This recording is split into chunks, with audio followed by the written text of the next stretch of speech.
Welcome to the Sage Women podcast, hosted by Melanie White and Dr. Nick Engera. We have real conversations with real women, health professionals, and coaches who share stories about perimenopause, menopause, and a range of women's health issues. Please subscribe so you get the latest updates every fortnight. On today's podcast, I interview Dr. Jenny Brockis, and if you've ever wondered why you feel so great when you're outside in nature, this episode is for you. Jenny talks about some of the compelling research around spending time outside. We discuss why menopause is about more than just menopause. It's something bigger.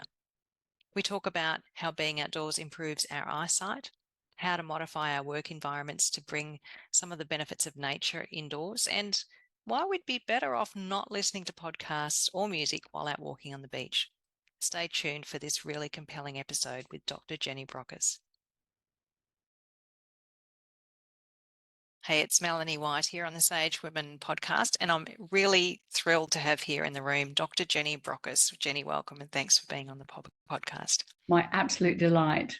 Thank you. Now, Jenny, you're a lifestyle medicine physician and a best-selling author. Wind us back quite a few years to when you were small. What was it, or when was it perhaps, that you knew this was the path that you wanted to follow? Well, actually, I had no idea whatsoever what I wanted to do when I grew up as a child. My parents were very much pushing me in the direction of medicine. So I pushed back thinking, no, I'm not going there. And it wasn't until I was leaving school and looking at, what am I going to do, that I decided on actually looking at nursing. So I became a nurse. In the UK, trained at St Thomas's, so I became what's known as a Nightingale nurse. And it was during that training that I realised that nursing was not my career path. Or one of my ward reports said, Nurse Brockis scrubs the bedpans well. And I thought, no, this is not where I want to be. Wow. But I was actually in a house share with some medical students living in Brixton in South London. And they were lovely people, and they were having lots of fun and going to lots of parties. And I'm thinking, I am working so hard here as a nurse. Why can't I be a doctor? I'd never considered myself academically, top of the class or anything, but I've always sort of worked hard to get where I wanted to be. So I applied, and much to my amazement, I got into medical school on the basis of my history, geography and biology A-levels, because at that time there were half a dozen medical schools that offered a sort of first MB, which meant that people like me who'd sort of done other things could have a pathway into medicine. So we were a small cohort. We had to spend 1 year studying all my subjects that I was terrible at, like physics and chemistry. Oh, yeah. But if we passed their exams, we got into medical school proper, which is how I ended up in medicine. And I knew that I wanted to be in general practice. I always had a very strong draw to be part of the community, knowing who my patients were, growing up with them, delivering babies and seeing them grow, that sort of thing. So I was always drawn to that type of medicine. And having migrated to Australia and set up my own group medical practice, which I was so proud of and absolutely loved, all was fine until it wasn't fine. And the bit that wasn't fine was when I burnt out. And this is such a common scenario in many places, occupations. Medicine's particularly bad at it. Yeah. And as a consequence, having lost my practice and taking a year to recover, I had to sort of rethink through, well, who are you? What do you want to do? Where are you going to go? Because I'd only sort of known nursing and being a GP. So I decided, well, a lot of my patients that I used to see in general practice were at work. And a lot of the issues like anxiety and depression and stress-related illness were coming from this workplace environment. So I chose to set myself up as a consultant in workplace health and wellbeing, which I've done now for 15 years. And it was in that part of my journey that I fell across this organization, the charity called the Australasian Society of Lifestyle Medicine. I thought, what the heck is this? And I looked into it and I thought, this is exactly what I have been doing for the last 15 years in the workplace environment, going back to basics and fundamentally asking what keeps you well.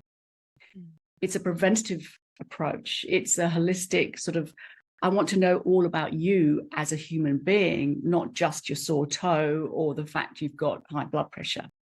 What Looking else? at the whole person. It's a whole person approach, and it's all scientifically based. And I thought, I found my tribe.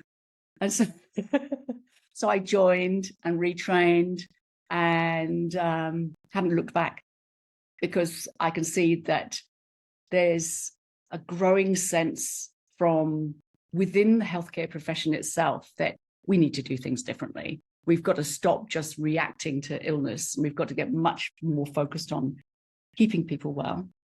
And there's also this growing demand from people like you and me. We want to know how to stay well. We want to know what we can do for ourselves. I don't want to be, just given another prescription for another pill. I want to understand what's going on in my body. What can I do that's going to make the biggest difference to keep me happy, healthy for as long as possible? So that's basically what lifestyle medicine is all about. And it's not just doctors.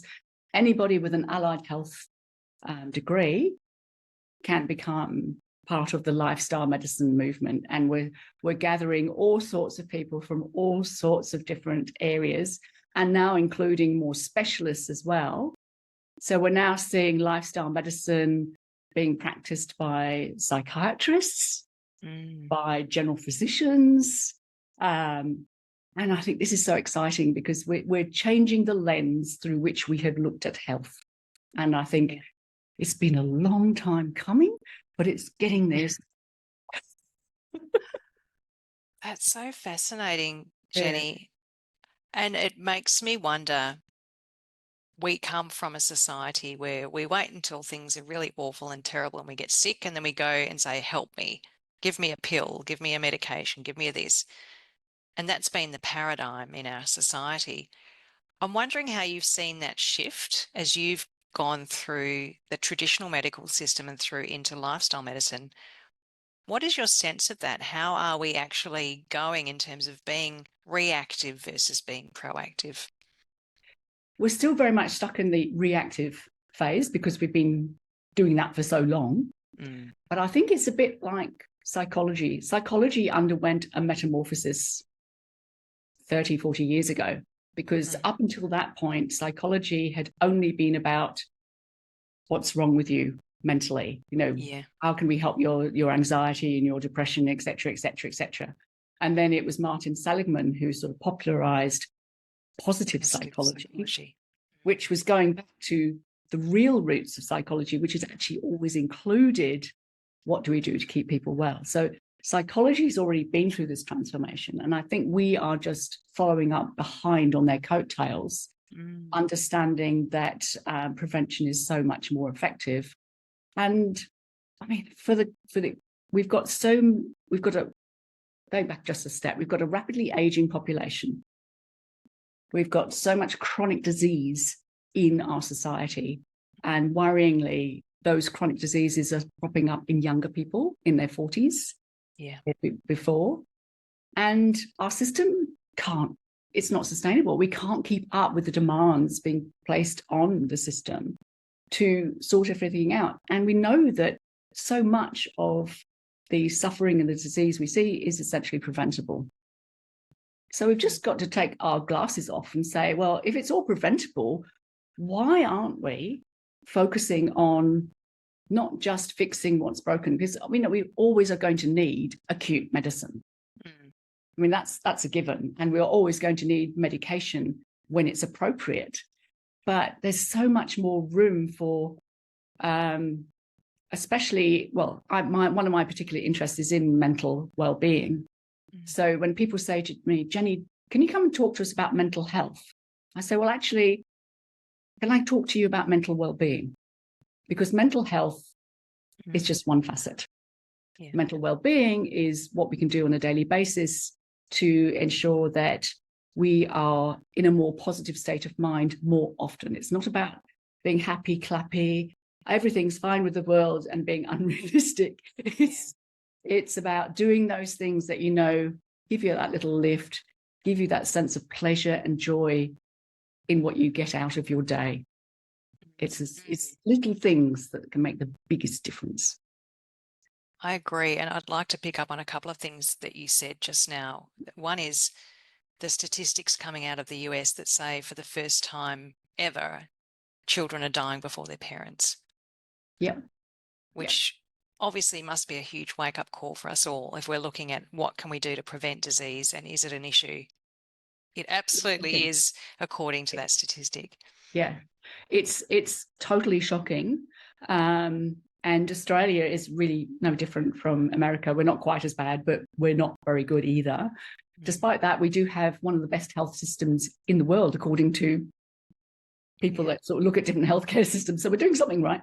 But I think we have got to wake up to the point that unless we are willing to do things differently and accept that the way we are choosing to live our lives is unsustainable and doing us potential harm, we are setting ourselves up for shorter, sicker lives.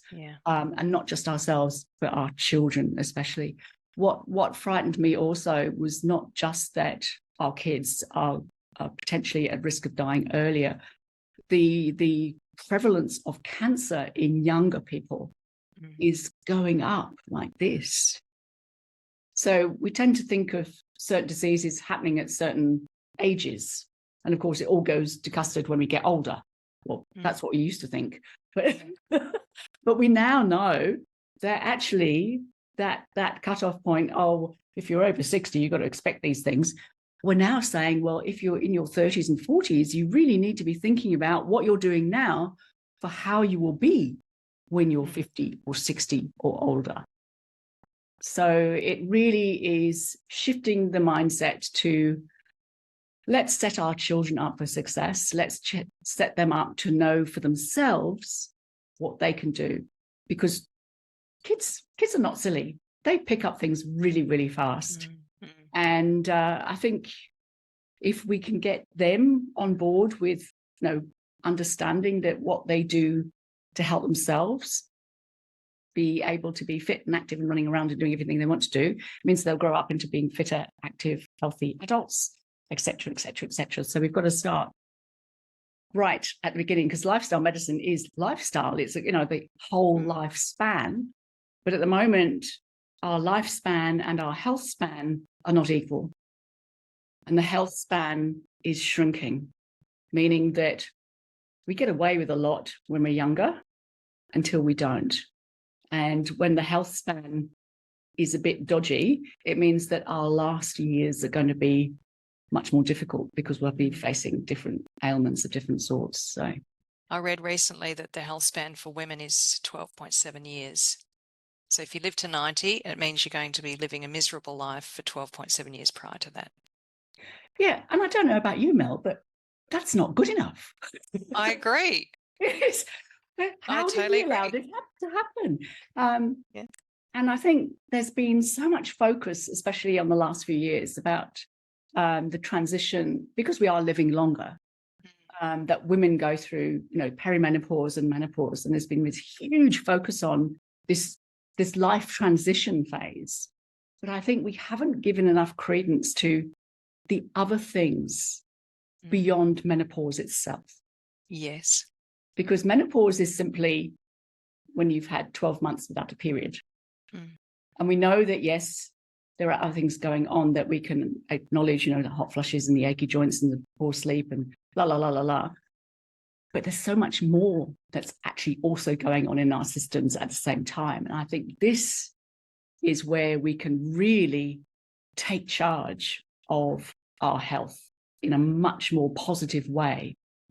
It's very interesting when you see how age is portrayed in the media and in films.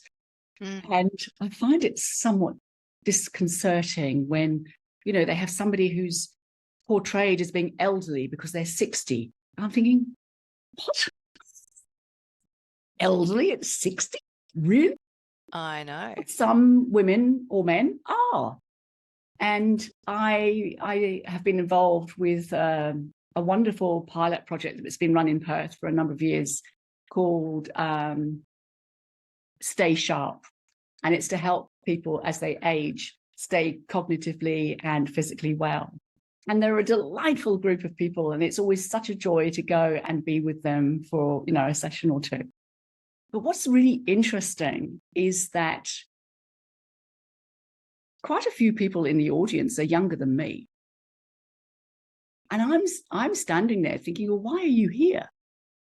What is it that's made you believe that you are older? Is it your chronological age? Or is it because your friends and your family are telling you?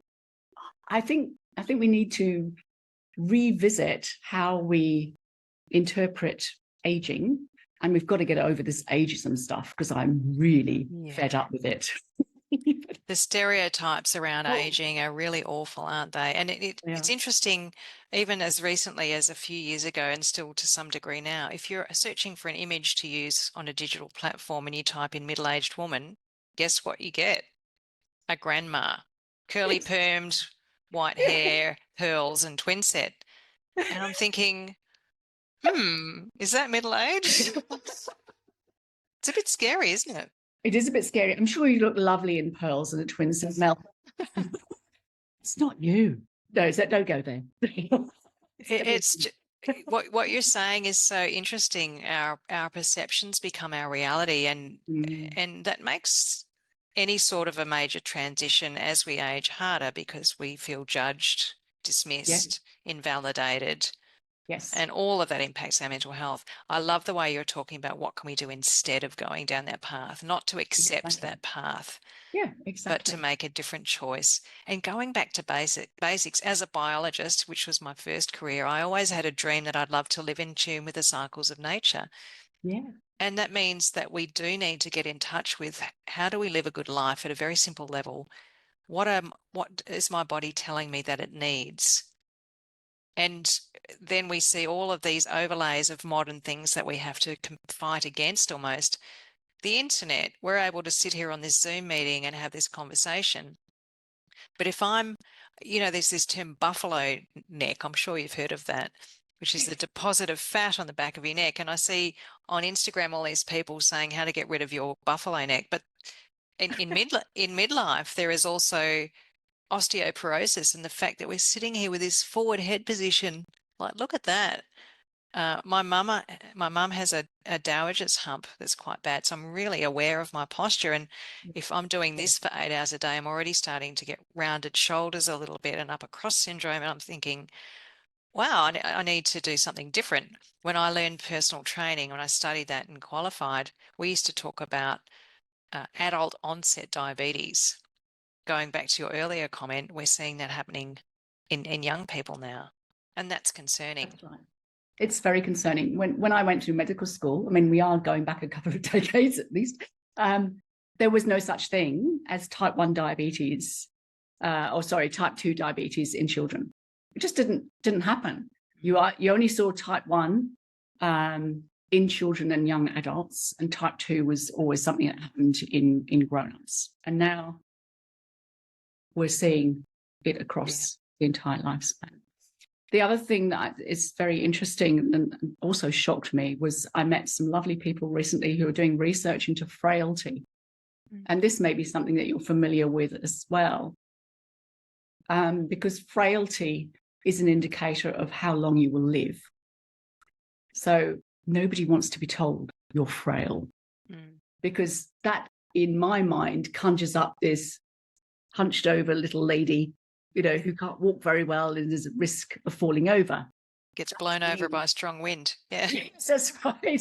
So I don't want to be called frail. But the researchers were saying that frailty is developing by the time we're in our 40s. And it's obviously being compounded by exactly what you just described, because we are living much more sedentary lives than we ever used to. And so we sit for long periods of time, especially if we're working in an office or in front of a screen.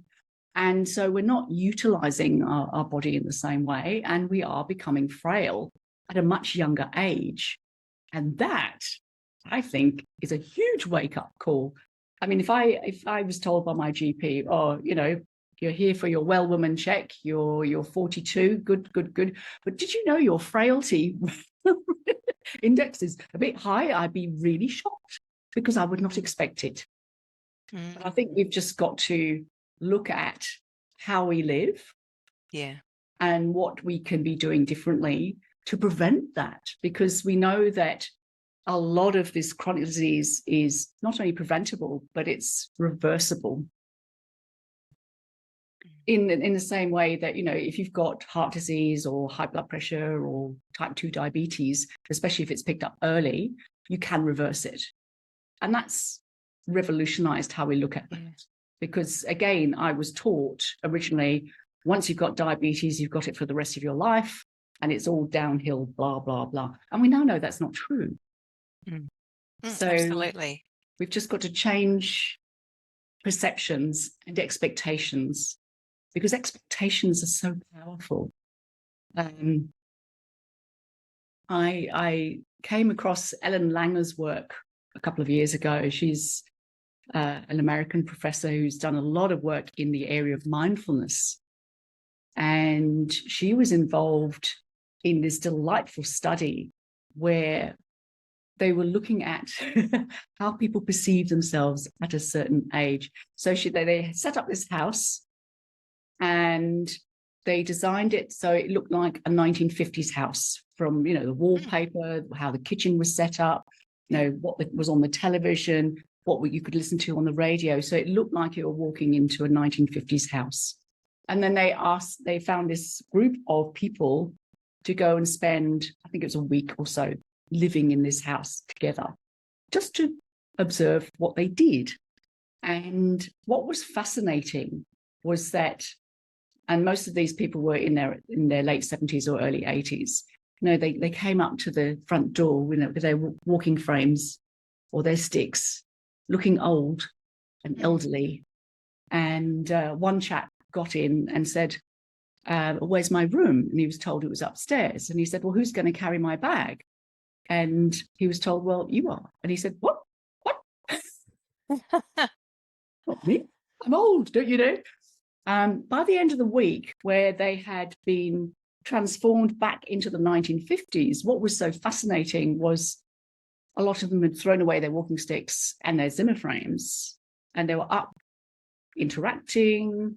They were cognitively sort of better, but physically so much better as well, simply by changing their environment, which I just found, that blew me away, because I'm thinking, gosh, if we expect, because we have reached a certain age, that this is how we dress and how we present to the world, we become that person. Yeah. The mindset part of it is so important. The mindset, completely. So the power of the mind is something we cannot underestimate. It's vital, absolutely vital. Yeah. Yeah. I've seen the same in my mum, actually. She's 89 and she's had unstable angina for many years. Yeah. Couldn't walk very far. Yeah. And with her eyesight going this year, she's had to give up her license. Oh. And doesn't want to spend a lot of money on taxis. And I said, well, could you walk to the bus stop? It's maybe 2 blocks, which is a long walk for her. And she'd say, oh, I don't know. Anyway, she's done it now a couple of times where she'll catch a bus into a local shopping centre, have lunch with a friend, and then get a taxi home. Fantastic. But her belief in her ability to do that was really, really low in the beginning. And she wondered if she wouldn't be able to make it and if she'd struggle. And actually now there's been a big change in her self-efficacy around that, because she's done it. She's proven it to herself. It wasn't that bad. Obviously a bit tricky on a rainy day or a hot day, whatever. But I just thought, wow, isn't that interesting that even with her health conditions and that state of mind, she's been able to make a change, which is actually quite important for her in terms of her mobility, social connection, and so on. So she's been able to raise her confidence, which has then improved her capacity to do those things. And I think we underestimate the need to struggle sometimes. Yeah. Because when something's a bit harder than we would like it to be, when you succeed, then it's like, whoa, look at me, I did that. Yeah. And that is really, really empowering. So I think good on your mum. I think she's fantastic. Yeah. Now, Jenny, I'd love to talk about your book, which I'm so looking forward to reading this. The Natural Advantage, how more time outside reduces stress, improves health, and boosts social connection. Speaking of my mum, it's a nice segue, inadvertently. I would love to know what inspired you to write the book. I guess you've talked about that a bit, but why put it into print? That's a very good question, because it's a lot of effort to write a book, let alone expect someone to read it. I wanted to write it because I do think we've become a bit fixated on the expectation that there's always going to be a pill or something we can do to fix whatever's wrong with us or the world or whatever. Yeah. And I think we've lost sight of the fact that we evolved in nature. And it's only the last couple of 100 years that we have become much more urbanized, living in big cities. And that's a trend which is going to continue. So by, another 20 years or so, 60, 70% of us will be living in cities. And that means that we then have reduced opportunity to get outside into a green or a blue space unless good urban design is being put into place. And I mean, many of our big capital cities have beautiful botanical gardens and places where you can go and access that, which is so important. I grew up in the UK in an area called the North Downs, so rolling green hills. Wow. I didn't think anything of it because that was just where I grew up. But I realized as I got older that whenever I felt a bit bleh, a bit down, or needed to clear my head, or just to feel better about stuff, I was just drawn to go outside. I know some people sort of shrink down and sort of go into a dark room and sort of wait for the world to go past. But for me, I always had to get outside, and I always came back feeling better. And I thought, why is it that we feel better? What is it about getting into a green or blue space that actually makes that change? So I started to dive into the research, and the more I looked into it, I mean, we've known this for eons. It's just that we haven't really taken that much notice of it, but the science there is now compelling. We are facing a tsunami, I call it, of mental health problems and loneliness in our societies. Yeah. And the research has shown that simply getting outside for 15, 20 minutes every single day can make a massive difference to how you feel and how you think and how you function. And I think this is important for everybody at any age. It's particularly important for our youngsters to get them outside, kicking footballs or doing whatever they do outside.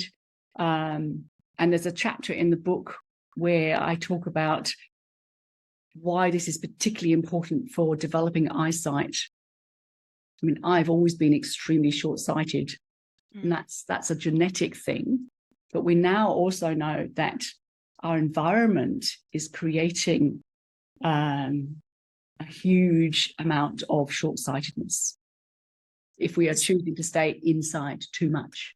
That's because we have a consistent field of view. We're not zooming in and zooming out. Is that right? That's partly that. And because we're not in natural light, we need natural light hitting the back of our eyes, the retina. We get a little bit of dopamine when that happens. But also it influences the development of the eye as the child grows. They reckon that 50% of the world's population will be short-sighted in a very short time because we simply aren't going outside as much. Mm-hmm. And I find that horrific. I mean, yes, you can wear glasses and all that sort of stuff, but simply getting our children to go outside and play more is actually going to help them avoid the development of myopia in early childhood. So they do need to get outside. It gets them off all that screen stuff as well, Yeah. which is also good. No buffalo humps, no. No buffalo humps. Exactly. So we can do that. And of course, if you're outside, and certain countries like the Scandinavian countries have a lot of forest schools, where regardless of the outside temperature, it might be -5 or whatever, they still go outside, they're still playing, and there's social interaction. It's teaching the children about their world. They get a much broader perspective of what's going on. They work things out for themselves. It's really good for their overall development as well as their eyes to be able to get outside and play. I was going to ask you about this degree in frailty. I know. I can't say it either. It's about lift is there. I think it's the word for wind. So free, or maybe it's living. Don't quote me on that. There was a plane called a Luftwaffe. So there was a German plane called a Luftwaffe, I think. Right. It must be wind. Yeah. Frailty. Yeah. So it's about living more outside, because it's good for us. We sleep better. We're less stressed. As soon as we step outside into a green space, our physiology changes. It stimulates, the part of our nervous system, the parasympathetic nervous system, so that we go into that calm, more restful state. So cortisol and all the stress hormones come down, your blood pressure starts to settle, your heart rate starts to slow down too. And so you feel calmer. And that means you can think more clearly, because instead of having this going on in your head, you can actually and it broadens our perspective on what we can see. It's so simple. It seems too simple, and it is simple, but it's effective. So, if I'm talking to corporates, I will say, how much time do you get outside in your work day? Do you get outside at lunchtime? Do you take a lunch break? Do you have a green space you can access? Have you got windows that look out onto something that's nice? Do you have windows? I mean, there are some buildings which are windowless, and I can't imagine what it's like to go into a workspace where you can't see what's going on outside. And of course, you don't get any of that beautiful natural light, which is what we need to tell us, is it daylight or should I be going to bed? Yeah, that circadian clock. And also thinking about what you said earlier about burnout and being outside, which leads into social connection and play. I have done work with people in burnout, and I've been through a burnout myself, and it's horrible, as you know. And I kind of have done my own little anecdotal survey. The people who are most stressed and most burnt out have zero hobbies. It's not just that they're not getting outside, but they're not doing any play. They're not doing anything other than work and the basic survival functions, and they're not even doing that well. If you say, what's the most important thing to you right now? It's getting the project deadline met. What about water? You'll die without that. It's an interesting perspective when you say what really matters. And the first thing that comes up is work. What are your hobbies? I don't have any. What do you do for fun? Oh, we have moved so far away from what is really good for us. And yes. I'd love to hear what you think about the importance of play and social connection, being outside with other people and other perspectives and stimulating activities. The workplace takes a big chunk of our life. We know that. And it's the place we go to, hopefully to be stimulated and challenged and to enjoy spending time at. But that's not true for everybody. Some people are feeling overwhelmed because of ridiculous timelines and toxic relationships at work. Yeah. Even though we've supposedly got psychological safety measures in place. No, we haven't. So I think finding a way to balance all that stuff is absolutely critical for each and every one of us. But I think it's something that has to be done at an individual level and also at an organizational level. And the best workplaces that I've come across embrace that fully, where they encourage all their staff to get outside, at least at some point during the day, or to ensure that they've got access to lots of natural light, or they've got lots of greenery within the workplace. It's amazing the difference that just having a few pot plants can have. I mean, for one thing, it helps to sort of purify the air, so you're feeling less sort of brain foggy, but it's calming. And I just love going into those spaces where they've got these high ceilings and lots of drapery green stuff. I never considered myself a bit of a tree hugger, but I would now. I would go and hug a tree, because I just think we take nature for granted too much, and we forget that it is critical for us to experience it regularly and to appreciate what it gives us. Because without nature, we can't exist. We will not exist, because we need trees that provide us oxygen. Without oxygen, we're not going to be here. And I think if we change our relationship with the outside environment, it has that ripple effect. So we become not just better at noticing what's going on in the outside world, but we also get better at noticing what's going on with the people around us.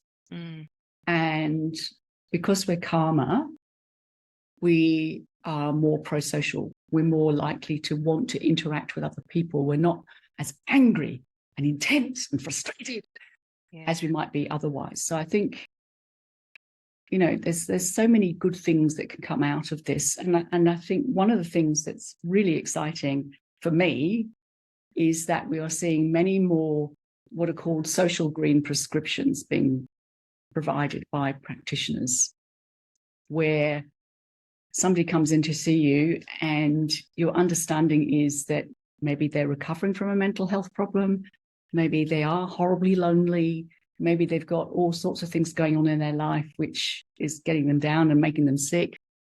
A social green prescription is where that's acknowledged and discussed, and then the person is asked, well, what do you think would make a difference to you? Because you can't tell people, look, go outside, will you? And play for 20 minutes. I want you to do that. Well, that doesn't work. But if somebody says, look, I used to love going out to a particular place for a walk or just to sit or have a coffee or whatever, it's about reminding them of what they know works and then supporting them to do that. And we also have, there are lots of community projects out there. So by putting people in contact with what's available, even though, because, you know, if you are feeling horribly lonely and separated from other people and society, it's very hard to find the courage to step into that group and think, what am I doing here? But with support, either from the people within the project themselves or from the health practitioner, people can achieve that. And there are so many groups doing fantastic work around our country. I came across Joel Pilgrim a few years ago. I think you might have met Joel. Lovely, lovely guy who set up Waves of Wellness, which is across Australia now. So people who are recovering from mental illness can come down to the beach and essentially learn how to surf in a safe environment. But they also have access to people to talk to them about stuff if they need to. And it makes a huge difference to those individuals at a far deeper level than just sitting in a consulting room. Well, tell me how you're going this week. You know? Into it. And that's now extending into walking therapy as well, where a therapist might meet somebody or a group and you go for a walk. Because we know that the physical activity of walking and talking, the conversation tends to have a much deeper, more meaningful outcome than if you're just sitting face to face sitting in a room. So I think we can learn so much from all those little things that we probably used to do a long time ago, but just got out of the habit of. Yeah, and perhaps are being skewed in a direction by technology and the internet, and that's influenced our work design and our social norms. As you're talking, I can't help but think about sensory deprivation. It's just come up as a theme as you're talking, going, yeah, we're in an environment, we have a controlled temperature, we have a controlled light source, we have a constant blaring of light pushing up our cortisol levels and keeping them elevated. We're not sleeping well, we're not getting the natural circadian rhythm. But a lot of the things you've talked about is smelling the rain, feeling the earth under your feet, getting different fields of view in your vision. And I'm thinking about how important that must be for our well-being to have that sense of smell, sound, touch. Totally. Because I think, again, we've lost touch with how important our senses are to us, because we're often in controlled environments. So when I'm suggesting, well, people say, well, what do I do, Jenny, when I go outside? I said, well, engage all your senses. So first up, what do you notice when you go outside? One of my morning rituals is I make myself a cup of tea. Born in the UK, I always have a cup of tea. Then I step outside into the back veranda and I just look around me.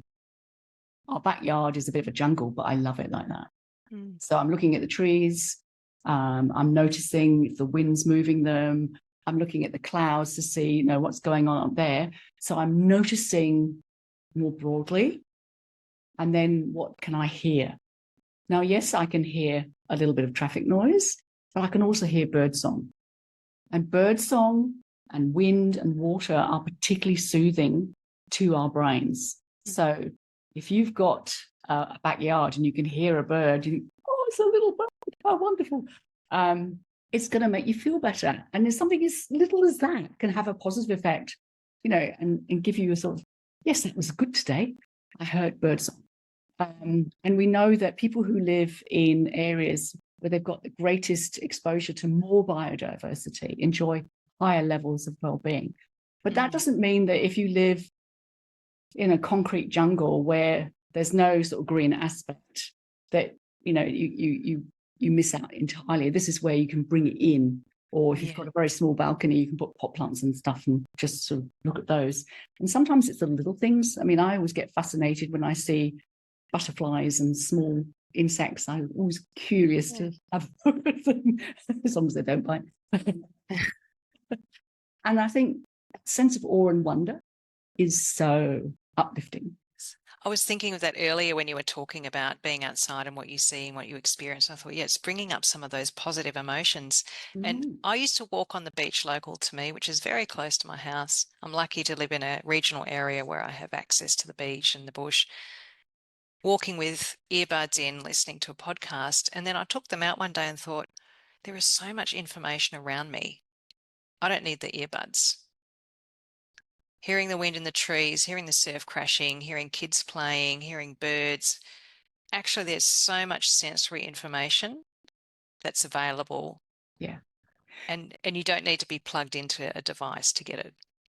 I'm so glad you said that, because they've done research on that too, where they have, because it's such a common thing, I'm going out for a run or a walk, put the earpods in, listen to a podcast, listen to music, and we're still listening to that stuff. But they've shown that if you're on a mobile phone or if you're listening to something through your earbuds and you're outside, you do not get the same level of benefit than when you take them out. And it takes practice, because if you're used to always doing that, it's just a natural thing you always do. So it takes sort of intent to say, actually, I'm going to go for a walk without my earbuds and without my mobile phone, or switch it to silent, so that you can get that full immersion into what the natural environment provides us. And so, primarily we're visual and hearing creatures, but I think sometimes, like you mentioned, the power of smell. I mean, I love freshly mown grass, but many of the trees that we walk past have beautiful smells as well. And we know they have not just a calming effect on us, but some of these natural smells actually influence our immune system. So we are more resistant to infection. And I find that mind-blowing as well. The fact that growing up in the countryside, where you're more likely to fall over and scrape your knees and pick up dirt and stuff, actually is really good for us. That interconnection between our microbiome in our gut and the environment that our soil provides us is amazing. We actually flourish when we've got that accessibility. So now I'm not saying, no, I want you to run out and scrabble into your backyard and the flower beds. Just to be mindful that all these different aspects of nature make a difference. So sometimes it could be touch, if you like touching soft grasses or flowers or smelling them, that sort of thing. All very good for us.